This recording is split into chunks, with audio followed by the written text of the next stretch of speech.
Title: The Darker Side of La Marseillaise, Napoleon's hidden melody. You imagine a dimly lit salon on Elba in 1815, the wind sweeping salt spray against rugged stone walls. A battered piano rests in the corner, its paint chipped, its keys yellowed with age. A single candle flickers on the music stand, casting dancing shadows across a sorrowful manuscript.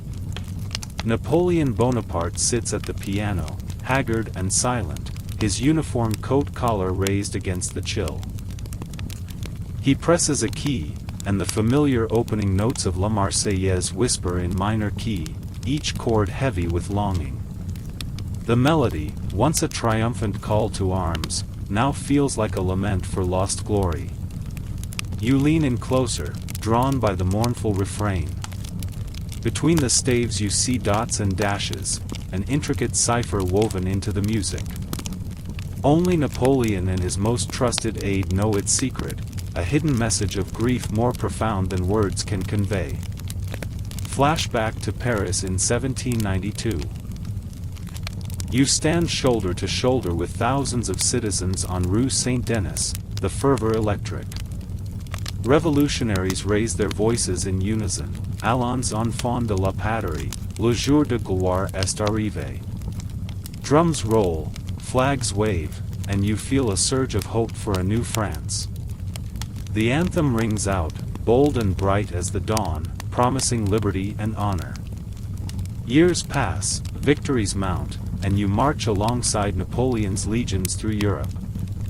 The anthem transforms into your rallying cry. At Austerlitz, you hear trumpets fanfare and voices roar in celebration of brilliance and conquest. The melody that began in Paris becomes the pulse of an empire. Then comes Waterloo. The battlefield is chaos, cannon fire, smoke, and thunderous cavalry charges. You cling to the dream of victory as the minor key variation played by wavering trumpets fills the air. In the end, the dream shatters. You witness Napoleon's shoulders slump as defeat closes in. Now exiled on Elba, he has only memories and this secret composition. You watch him trace ink onto parchment, each note a tear. The salon is silent except for the crackle of the candle flame and the distant crash of ocean waves. You sense his loneliness, a solitude so deep it seeps into the wood grain of the piano. Decades later, you are beside a modern musicologist in a dusty archive in Paris. Under lamplight, she unfolds the fragile manuscript. The room smells of parchment and dust. Gently, she sets it on a stand and presses play on a digital piano. The notes ripple through the chamber, familiar, yet transformed by sorrow. You feel the weight of each descending chord, the gravity in every pause. As the final note lingers, she turns to a cipher wheel and aligns numbers to letters, revealing the hidden verse, "I who gave my life to France now bleed alone on distant sands." The confession hangs between you, a testament to a man who embodied both triumph and despair. You consider how music can immortalize emotion. For revolutionary France, La Marseillaise was hope personified. For Napoleon, it became a vessel for private anguish. Historians debate its intent. Some argue it was a testament of loyalty, a challenge only his generals could decipher. Others believe it was therapy, a means to exorcise the ghosts of Marengo, Austerlitz, and Lodi. Salon gossip in 19th century Paris whispers of secret performances. You imagine dim cafes where patrons huddle by candlelight to hear rumors. They say he composed a version that only broken hearts can truly understand. You picture yourself leaning across chipped porcelain cups, craving every fragment of the tale. Centuries pass, and you find yourself in a modern concert hall. A full orchestra assembles, and a hush falls over the audience.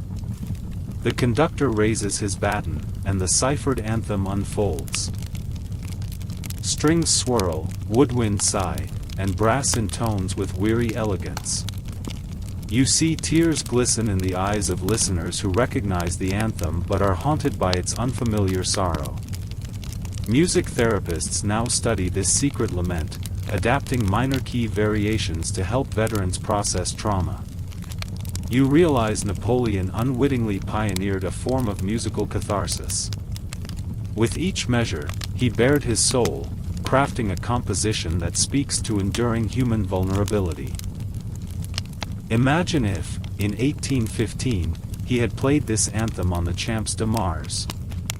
You stand among ranks of soldiers, curiosity rippling through the lines. As the notes shift into minor chords, confusion dawns in their eyes. Would they rally to a melody so steeped in sorrow? Would they feel empathy or recoil in discomfort? History might have changed in that single moment. Reflect on your own life's soundtrack. What hidden melodies do you carry? Which songs echo unspoken truths? Music can comfort or haunt, heal or wound. In Napoleon's ciphered anthem, you hear both his triumphs and his torment, reminders that power often conceals profound pain. As you leave the concert hall, the final chords echo in your mind. A single candle's flicker, a battered piano's lament, and the waves of Elba's shore converge into a haunting refrain.